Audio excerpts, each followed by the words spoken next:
Ce matin, je suis allé au marché et j'ai acheté du local, du bio, parce que c'est des bons produits de qualité, que je me soucie de l'environnement, enfin voilà. Et en discutant avec les gens à qui j'achetais mes kiwis et mes steaks, je me suis rendu compte que c'était pas aussi simple que ça. Et si j'ai bien compris ce que le mec me disait, et rassurez-vous, j'ai tout compris.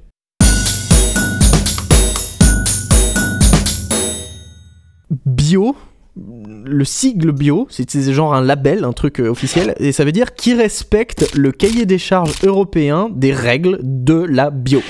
Par exemple, pas d'OGM, aucun produit chimique de synthèse, donc genre insecticides, pesticides. Alors par contre, il peut y avoir des pesticides, des insecticides naturels, hein, et dérivés de produits naturels, mais qui doivent être homologués et tout, enfin bon c'est super galère. Et quand on dit bio, bio pour moi c'était genre les patates, les épinards, les citrons, les kiwis.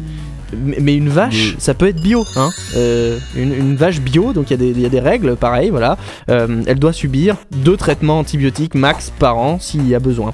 Et s'il y a besoin, hein. Genre moi par exemple cette année j'ai pas utilisé d'antibiotiques. L'année dernière j'ai failli crever, j'avais une pneumonie, pouf, j'ai pris des antibiotiques une fois. Voilà, pour la vache c'est pareil. Elle doit, évidemment, la vache elle doit manger bio aussi, hein. Et elle doit passer un certain temps en plein air. Donc c'est chiffré, c'est... dès que les conditions climatiques le permettent. Donc en gros, dès qu'il pleut pas trop fort, la vache faut qu'elle soit dehors. Et elle doit avoir un certain espace, en mètres carrés, minimum par vache. Si t'as 60 vaches, le minimum qu'il faut leur fournir dehors comme espace, c'est le premier étage du palais de l'Élysée. Voilà. Alors, on parle de bio, mais bio c'est en opposition à quoi? C'est quoi l'inverse de bio? Eh ben, l'inverse de bio c'est conventionnel. Et qu'est-ce que c'est le conventionnel? Eh ben, c'est tout le reste de l'agriculture. En fait, c'est un des rares domaines où il y a que 2 trucs. Il y a le bio et le conventionnel. Donc le conventionnel, les règles sont pas les mêmes, il y a des règles quand même, hein. Il y a des doses maximales de traitement que t'as pas le droit de dépasser. Alors je sais pas exactement lesquelles c'est, mais par exemple pour les pommes, on a le droit en moyenne de faire 30 traitements chimiques en moyenne par an.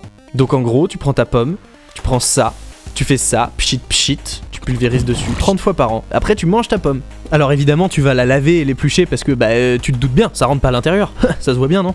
Après, faut pas croire que c'est tout comme ça, hein, parce que je veux dire, dans le conventionnel, il y a de tout. Il y a des mecs qui traitent comme des bourrins, puis il y a des mecs qui sont un petit peu plus raisonnés. C'est d'ailleurs le terme qu'ils utilisent. Il y a des producteurs qui se revendiquent raisonnés. Agriculture raisonnée, ça veut dire qu'ils ne bourrinent pas comme des malades avec les pesticides. Parce que les critères de la bio, il y en a beaucoup, c'est difficile de tous les remplir. C'est très difficile en fait d'être certifié bio. Mais c'est pas pour autant que tu veux pas faire une agriculture responsable, modérée. Le raisonné, c'est un mode de culture où le producteur déclare qu'il n'abuse pas des pesticides, etc. Ce qui est compliqué avec cette dénomination, c'est que c'est pas un label, donc c'est pas contrôlé. Donc c'est une question de confiance, quoi. Un peu comme si je te dis, mais non, je te promets, je te rends tes 20 € ce soir. Il y a de fortes chances que je te les rende. Après, je suis peut-être un connard. Enfin, c'est un peu à la gueule de la personne. Mais moi, quand je vais au marché, je vais voir des producteurs locaux aussi, hein. Alors, qu'est-ce que c'est que le local? Le local, ça veut dire ce que ça veut dire. Ça veut dire c'est dans le coin. Ça n'a rien à voir avec le mode de production, c'est juste dans le coin. Donc je peux acheter ça pour plusieurs raisons, hein, indépendantes les unes des autres d'ailleurs. Je peux acheter ça parce que j'encourage l'économie locale, je veux que ce soit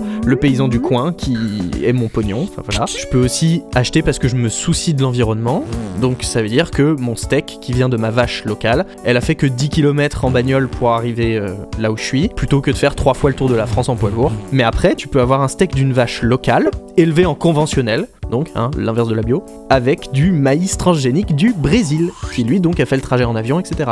Donc en fait, je peux acheter du bio parce que je veux des bons produits, et que je me soucie du fait que mon kiwi, il a pas pourri l'environnement quand on l'a cultivé. Je peux acheter du local parce que je veux encourager l'économie locale ou parce que je me soucie de l'environnement.